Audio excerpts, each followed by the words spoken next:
भारतासारख्या कृषी प्रधान देशात शेती ही केवळ गरज नाही, तर आता ती एक मोठी व्यावसायिक संधी बनली आहे. आणि म्हणून आजच्या या व्हिडिओमध्ये मी तुम्हाला सांगणार आहे हाय प्रॉफिट ॲग्री बिझनेस आयडिया, ज्या की कमी गुंतवणुकीत सुरू करता येतील आणि चांगल्या ग्रोथ सुद्धा होऊ शकतात. जर तुम्ही नोकरीऐवजी स्वतःचा ॲग्री बिझनेस जर करू इच्छित असाल, किंवा एक शेतकरी किंवा एफपीसी म्हणून तुमचं उत्पन्न काही पटींनी जर तुम्हाला वाढवायचं असेल, तर हा व्हिडिओ शेवटपर्यंत नक्की पहा. नमस्कार, मी वैजनाथ गाडेकर, ई टॅक्सवाला मध्ये आपलं स्वागत करतो. ई टॅक्सवाला इथे आम्ही ॲग्री बिझनेस साठी कन्सल्टन्सी आणि ट्रेनिंग प्रोव्हाइड करतो. मग यामध्ये business registration, audit and compliances, agri business funding, subsidy, training आणि बिझनेस ग्रोथ या सर्वांवर आम्ही तुम्हाला सेवा देतो आहोत. चला तर मग आजच्या या व्हिडिओला सुरुवात करूया. तर कृषी क्षेत्रातील सर्वात पहिली बिझनेस आयडिया आहे agri waste management and recycling unit, म्हणजे कृषी अवशेष व्यवस्थापन आणि पुनर्वापर. म्हणजे बघा, आज प्रत्येक गावात शेतीनंतर जो उरणारा कचरा आहे, जसे की पेंडा, काडी, पाने इत्यादी जो आहे, तो पूर्णपणे जाळला जातो आणि त्यामुळे प्रदूषणही वाढतं. पण हाच कचरा जर तुम्ही व्यवसायात जर रूपांतरित करत असाल, तर तुम्हाला त्यामधून एक चांगला नफाही होऊ शकतो. आणि हीच आपली बिझनेस आयडिया आहे.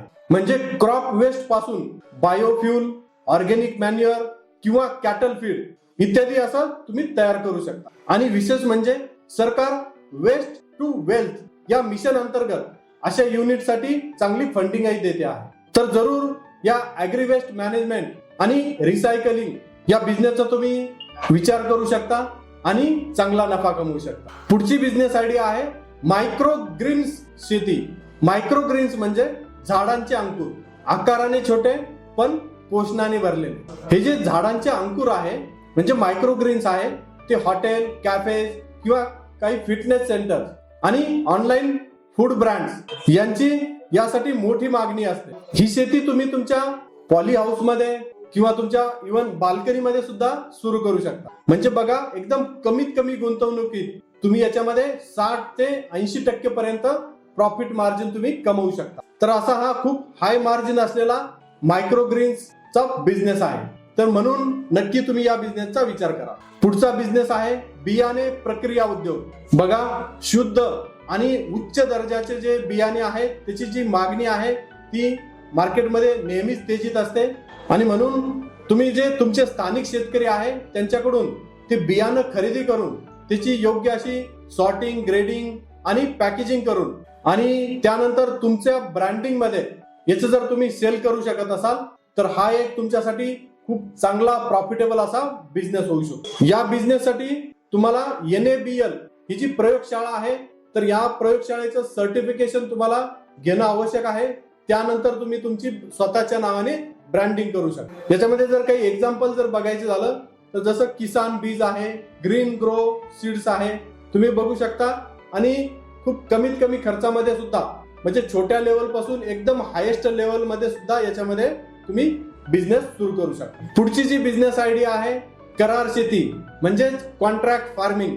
आज अशा अनेक फूड प्रोसेसिंग कंपन्या आहेत ज्या शेतकऱ्यांकडून कॉन्ट्रॅक्ट फार्मिंग करू इच्छितात, पण त्यांना शेतकऱ्यांपर्यंत पोहोचणं शक्य होत नाही. मग हीच तुमच्यासाठी एक बिझनेस आयडिया आहे. मग यामध्ये तुम्ही एक मीडिएटर म्हणून किंवा मीडिएटर कंपनी म्हणून तुमचे जे शेतकरी सभासद आहे आणि जी समोरची फूड प्रोसेसिंग कंपनी आहे यांच्यामधील एक दुवा म्हणून तुम्ही काम करू शकता. यामध्ये तुमचं जे उत्पन्न आहे ते तर कमिशन किंवा तुमची सर्व्हिस फीस यावर डिपेंड असू शकतं. तर नक्की तुम्ही या कॉन्ट्रॅक्ट फार्मिंगचा विचार करा आणि कृषी आधारित बिझनेस सुरू करा. पुढची बिझनेस आयडिया आहे हायड्रोपोनिक शेती. खरं तर ही एक भविष्याची शेती आहे. म्हणजे मातीशिवाय फक्त पोषण द्रावण जे आहे, तर त्या द्रावणामध्ये आता पिकं उगवली जात आहे. म्हणजे तुम्ही एक कंट्रोल एन्व्हायरमेंट रूम मध्ये हाय व्हॅल्यू जे क्रॉप्स आहेत तर ते उगवू शकता. आणि या युनिट मधून एक 8 ते 10 लाख रुपयापर्यंत तुम्ही वार्षिक नफा कमवू शकता. 1000 चौरस फूट एक युनिटचा जर विचार केला तर जरूर या हायड्रोपोनिक शेतीचाही तुम्ही विचार करा, कारण ही भविष्याची शेती आहे. त्यानंतर पुढची बिझनेस आयडिया आहे कोल्ड चेन लॉजिस्टिक्स आणि स्टोरेज सेवा. कृषी उत्पादनाची सर्वात मोठी समस्या म्हणजे माल खराब होणं, आणि म्हणून तुम्ही कोल्ड ट्रान्सपोर्ट किंवा स्टोरेज इत्यादी सेवा सुरू करू शकता. यामध्ये मोबाईल कोल्ड व्हॅन किंवा मिनी कोल्ड रूम हे बसून सुद्धा तुम्ही ही सेवा मार्केटला देऊ शकता. मग यामध्ये मार्केट म्हणजे तुमचे शेतकरी, तुमचे एफपीओज, एफपीसीज आणि रिटेलर यांच्याकडून तुम्हाला भाड्याच्या स्वरूपामध्ये, रेंटच्या स्वरूपामध्ये किंवा एक सबस्क्रिप्शन मॉडेलवर तुम्ही तुमचा हा बिझनेस सुरू करू शकता आणि एक चांगलं डिसेंट असं प्रॉफिट कमवू शकता. पुढची बिझनेस आयडिया आहे agri tourism and farm experience business. हा बिझनेस सध्या खूप असा ट्रेंडिंग मध्ये असलेला बिझनेस आहे. मग जर तुमच्याकडे भरपूर अशी जमीन असेल तर तुम्ही फार्म स्टे किंवा ऍग्री टुरिझम पार्क इत्यादी तयार करू शकता आणि शहरातील लोकांना गाव आणि शेतीचा अनुभव हा सोबतच देऊ शकता. कारण तुम्हाला माहिती आहे की शहरातील लोकांना गाव आणि शेती हे दोन्ही आवडतं. या दोन्हीचाही अनुभव घेण्याची त्यांची इच्छा असते.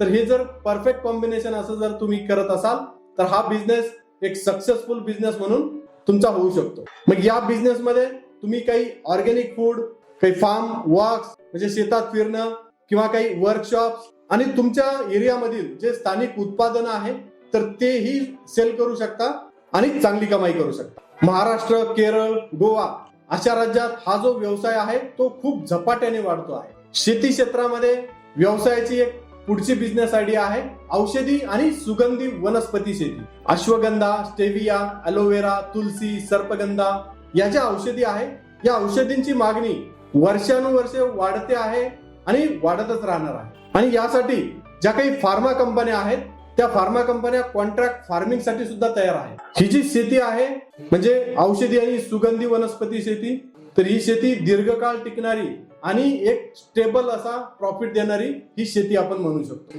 तर जरूर तुम्हाला या बिझनेसचाही विचार करायचा आहे. पुढची बिझनेस आयडिया आहे कृषी ई कॉमर्स प्लॅटफॉर्म. यामध्ये तुम्ही तुमच्या जिल्हा किंवा राज्यातील शेतकऱ्यांसाठी किंवा आपल्या हळूहळू पुढे जाऊन देशातील शेतकऱ्यांसाठी एक ऑनलाईन असं पोर्टल किंवा मोबाईल ऍप तयार करू शकता जिथे सीड्स, फर्टिलायझर्स, इक्विपमेंट्स, पेस्टिसाइड्स आणि टूल्स इत्यादी कमीत कमी रेटमध्ये तुम्ही उपलब्ध करू शकता आणि एक चांगलं आणि रेग्युलर इन्कम कमवू शकता. यामध्ये जे तुमचं उत्पन्न आहे ते मार्जिन आणि डिलिव्हरी नेटवर्क तुमचं कसं आहे यावर असेल. यानंतर पुढची आणि शेवटची बिझनेस आयडिया आहे जी की पुढील 10 वर्षातील सर्वात मोठी संधी असणार आहे म्हणजे कार्बन क्रेडिट शेती. म्हणजे बघा, जर तुम्ही तुमच्या शेतकऱ्यांना शाश्वत शेती पद्धतीसाठी प्रशिक्षण देत असाल आणि त्यांच्याकडून शाश्वत शेती ही करून घेत असाल तर त्यांच्या शेतीतून कार्बन क्रेडिट सर्टिफिकेट्स तयार होतात आणि हे जे कार्बन क्रेडिट सर्टिफिकेट्स आहे ते इंटरनॅशनल कंपन्या लाखो रुपयामध्ये विकत घेत आहेत. नवीन कन्सेप्ट आहे, पुढील 10 वर्षामध्ये खूप तेजीत असणारा हा कन्सेप्ट आहे कार्बन क्रेडिट शेती. तर जरूर या बिझनेस आयडियाचाही तुम्ही विचार करा, आणखी माहिती घ्या. काही अडचण येत असेल तर कमेंट करा किंवा आम्हाला कॉल करा. आम्ही नक्कीच या सर्व बिझनेस आयडियामध्ये तुम्हाला पाहिजे ती मदत करायला तयार आहोत. तर मित्रांनो, या होत्या काही अनोख्या आणि हाय प्रॉफिट ऍग्री बिझनेस आयडिया.